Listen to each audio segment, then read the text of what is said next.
தங்க நிற சூரியனை போல பொன்னங்கி சாத்தி அமர்ந்த பிள்ளையாரே, பிள்ளையாறு பட்டியதன் மேல ஒரு நல்ல காலம் திறக்கும் பிள்ளையாரே, அம்பலத்தில் ஆடும் சிவனால சுப ஆவணியில் முளைச்ச பிள்ளையாரே,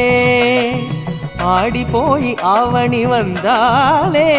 ஐயா அலையலையாய் பக்தர் கூடுவாரே, கொடிமரமேறும் ஒரு 10 நாளும் கணபதி நாதம் ஒலிக்க, 60 மூவர் உருகுதல் போல அடியவர் கைகள் குவிக்க, சூரியன போல பொன்னங்கி சாத்தியம் அந்த பிள்ளையாரே.